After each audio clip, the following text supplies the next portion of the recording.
네, 1시 2분 30초 지나고 있습니다. 차 안에서 또 일터에서 집에서 이렇게 라디오 들으시는 분들 이분의 목소리 기다렸을 텐데요.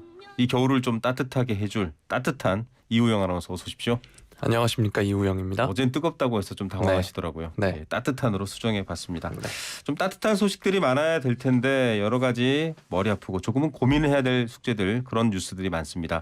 윤석열 대통령이 3대 개혁과제, 노동, 교육, 연금 여러 번 이미 알려졌지만 노동 분야를 가장 최우선 과제로 꼽았어요. 그 이유가 좀 강도 높은 개혁이 필요하다 이런 건가요?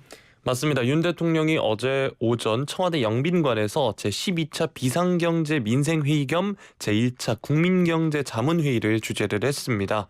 이 자리에서 가장 우선적으로 해야 할 것이 노동개혁이다 이렇게 얘기를 한 건데요. 노동시장에서의 이중구조 개선, 합리적 보상체계, 노노 간 착취적인 시스템을 바꿔나가는 게 그것이야말로 노동의 가치를 존중하는 것이다 이렇게 말을 했습니다. 네. 그러면서 노조의 부패가 지금 우리 사회에서 많은 국민들의 관심이 되어 왔다. 노사 법치주의를 확립하고 노동의 유연성과 노동개혁을 해가는 데 있어서 노조 부패도 공직 부패나 기업 부패와 함께 우리 사회에서 척결해야 할 3대 부패 중 하나다 이렇게 지적을 했습니다. 예. 자, 올해 안에 세계적인 경제 위기를 대응하는 정책에 집중하겠다 이런 얘기도 했었었는데요. 이렇게 개혁 국정 과제를 적극 추진하는 것에 목소리를 많이 내고 있네요. 네, 이 내년부터는 개혁과 국정 과제를 적극 추진하겠다라는 입장인데요. 네. 윤 대통령은 노동개혁, 교육개혁, 연금개혁은 인기가 없더라도 국가의 미래를 위해서 반드시 해내야 하고 2023년은 바로 이 개혁을 적극적으로 추진하는 개혁 추진의 원년이 되도록 해야 한다 이렇게 말을 했습니다. 그제 청년들과 윤 대통령이 만남도 가졌는데 여기서도 3대 개혁 중 가장 먼저 추진해야 할 것이 노동개혁이다라는 말을 했습니다. 예. 자, 이렇게 지금 노동 관련된 얘기를 하고 있습니다. 앞에 얘기한 발언들의 원칙적이고 상식적인 얘기야. 틀린 말이 없겠지만 또 그 의도라든지 배경도 좀 살펴봐야 되는데 미래노동시장연구회에서 사실 권고안이 나오면서 노동 관련 이슈가 커졌잖아요. 맞습니다. 지난 12일에 권고안이 발표가 됐는데요. 윤석열 정부의 노동정책 방향의 밑그림이 나왔다고 볼 수 있습니다. 이 권고안이 아무래도 정부와 교감하에 나온 내용이기 때문에 정부의 공식 입장도 크게 달라지진 않을 전망인데요. 윤 대통령도 지난 13일에 권고 내용을 토대로 흔들림 없이 개혁을 추진해 나갈 것이다 이렇게 말을 했습니다. 스케치가 끝난 지금부터는 추진력이 중요하다는 판단을 하는 것으로 보이고 있습니다. 네, 이 내용에 대해서 야당뿐만 아니라 노동계의 반발도 있고요. 또 불합리한 점, 부패 당연히 척결해야 되고 바꿔내야겠지만 또 여러 가지 권리 보장 측면도 논의가 필요한데 어떻게 풀어나갈지 저희도 지켜보면서 얘기를 해드리겠습니다. 자, 어떤 원칙적인 대응, 단호한 대응, 줄여서 요새 단대 이렇게도 아침 시간에 표현하던데요. 그런 부분들 때문이라고도 하는데 윤 대통령 지지율 계속 올라가죠? 그렇습니다. 화물연대 집단운송 거부 사태에 대한 강경한 대응이 호응을 얻었다는 판단을 지금 대통령실이 갖고 있는 것으로 보입니다. 지난 21일 발표된 국민리서치그룹 여론조사에서는 윤 대통령 국정수행 긍정평가가 전주 대비 5%포인트 오르면서 44.5%로 집계가 됐고요. 지난 19일에 발표된 리얼미터 여론조사에서는 41.4%, 지난 16일 발표된 한국갤럽 정기 여론조사에서도 36%를 기록하면서 꾸준한 상승세를 보이고 있습니다. 네, 20% 아래로 떨어지면 어떡하나 이런 걱정하던 시절이 불과 얼마 전인데 올랐습니다. 물론 아직 대선 당시 득표율 정도에 해당하는 만큼 지지율까지는 회복되지는 못한 상황이지만 오르고 있다라는 방향 보여줬네요. 개요 알려주시죠. 네, 조금 전 언급드린 대통령 국정수행평가 여론조사는 국민리서치그룹 에이스 리서치가 뉴시스 의뢰로 지난 17일에서 19일 실시를 했고요. 리얼미터가 미디어 트리뷴 의뢰로 지난 12일에서 16일 실시했고 한국갤럽 자체 조사는 지난 13일부터 15일까지 실시했습니다. 자세한 내용은 중앙선거여론조사심의위원회 홈페이지를 참조하시기 바랍니다. 네, 두 번째 소식 전해드립니다. 자, 36년 만에 월드컵에서 우승한 아르헨티나가 우승한 걸까요? 메시가 우승한 걸까요? 어쨌든 자국으로 금이 환영했습니다. 맞습니다. 아르헨 대표팀이 이제 현지 시각으로 20일 오전 3시쯤에 부에노스아이레스의 국제공항에 도착을 했습니다. 즉 제가 현지 시각으로 굳이 말씀을 드린 건 새벽이었는데요. 네. 팬들이 이 시간에도 공항에 마중 나와서 선수단을 기다렸습니다. 새벽 3시에 팬들이 나왔다 이 말이네요. 맞습니다. 당초 이제 대표팀이 휴식을 취한 다음에 정오부터 차량 행진을 카퍼레이드를 하려고 했었는데 2층 버스를 타고 부에노스아이레스의 우리로 치면 이제 시청광장과 같은 네. 오벨리스크 광장 거리까지 30km를 행진한다는 계획이었습니다. 그런데 이 카퍼레이드 장소에 400만 명이 몰렸습니다. 이게 이렇게 많은 인원이 좀 대처하지 못한 상태로 모이면 위험할 것 같은데요. 네, 실제로 인명사고도 조금 있었는데요. 선수단을 태운 버스가 다리를 통과하는 순간에 일부 팬들이 이 다리에서 버스로 뛰어내리려고 하기도 했습니다. 선수들이 있는 버스로요. 맞습니다. 모두가 다칠 수 있을 네, 거예요. 이 과정에서 버스에 머리를 부딪혀서 부상을 입은 팬도 있고요. 선수들도 이 2층 버스 위에서 앉아서 이제 버스를 타고 가다가 전선에 목이 감길 뻔도 했습니다. 그래서 다행히 재빨리 고개를 숙여서 사고를 피했는데 이렇게 많은 인원이 몰렸고 또 흥분한 사람들이 많아지면서 한 명이 숨지고 한 명이 중태에 빠지는 인명사고가 발생했습니다. 네, 인명사고는 일어나지 말아야 하는 사고인데요. 아르헨티나 분들은 이제 평생 돈을 모아서 결승전에 진출하면 월드컵 결승 보러 가는 게 꿈이다. 뭐 이런 얘기들 많이 보도가 됐었거든요. 중계 때도 소개가 됐고. 자, 결국 선수들이 좀 사고 때문에 이동 경로를 바꿨네요. 맞습니다. 버스가 아닌 헬기로 갈아탔는데요. 안전 문제가 우려돼서 결국 카퍼레이드가 중단이 됐습니다. 선수들은 헬리콥터를 타고 부에노스아이레스 주요 지점을 비행한 뒤에 수도 외곽에 있는 아르헨티나 축구협회 본부로 돌아갔고요. 대통령 대변인도 국민들의 열광적인 축하 때문에 육로로 퍼레이드 진행하는 것 불가능하다 이렇게 말을 했습니다.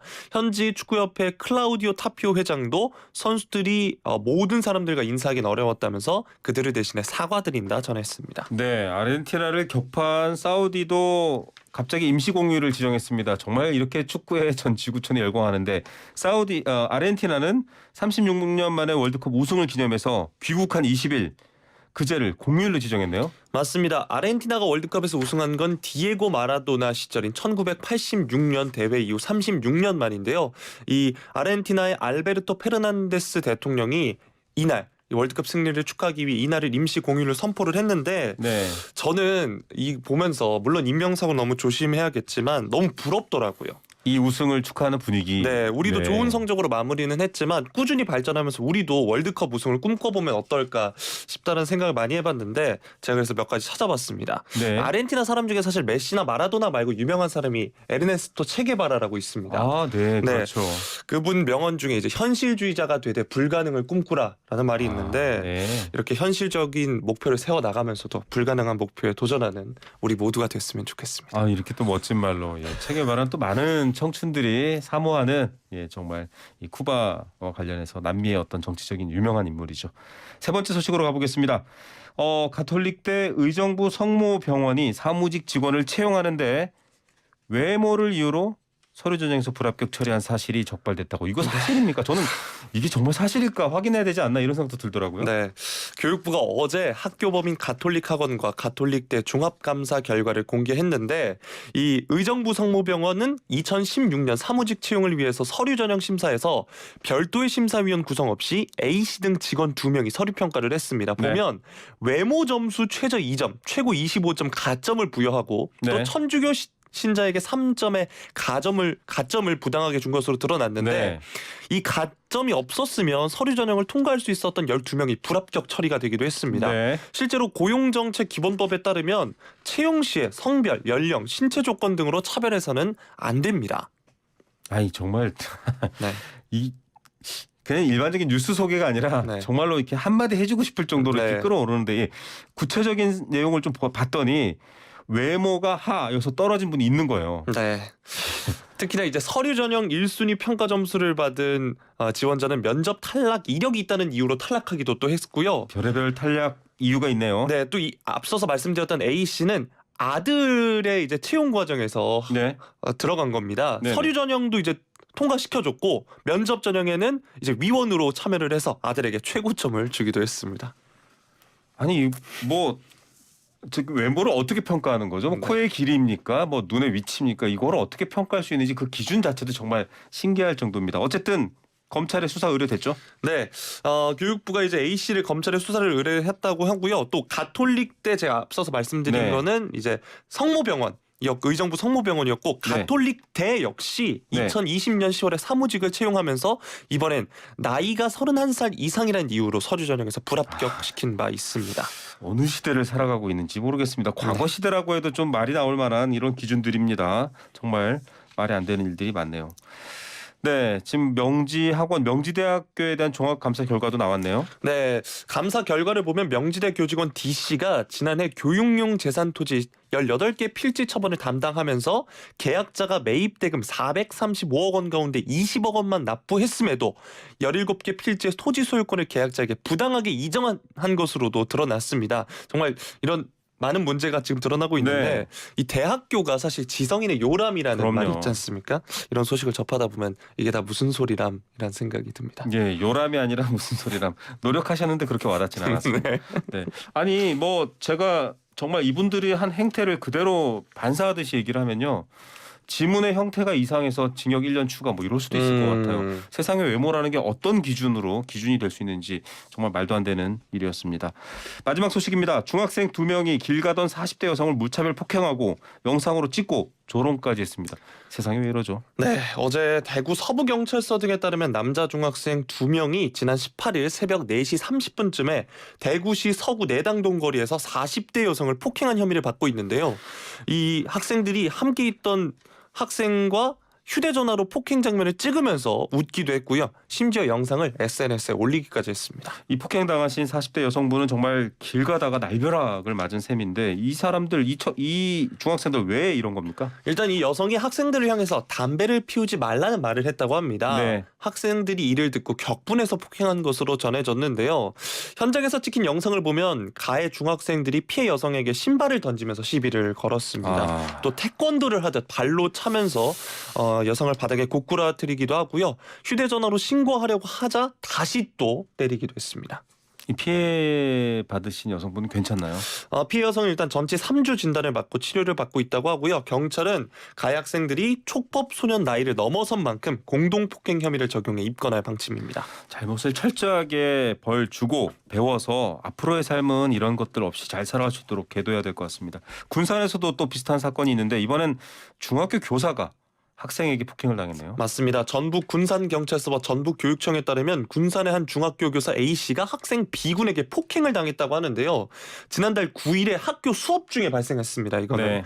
3학년인 B군이 영화를 보는 특별활동 시간에 교실에 들어가서 친구를 불러냈습니다. 네. 수업을 하고 있던 A씨는 복도에서 B군을 제지하고 꾸짖었는데 네. 이 B군이 A씨를 주먹으로 수차례 폭행한 것으로 전해지고 있습니다. 그러니까 학생이 교사 수업을 방해하고 있는 학생에게 그러지 마라라고 꾸짖었으니까 학생이 그 교사를 주먹으로 때린 겁니다.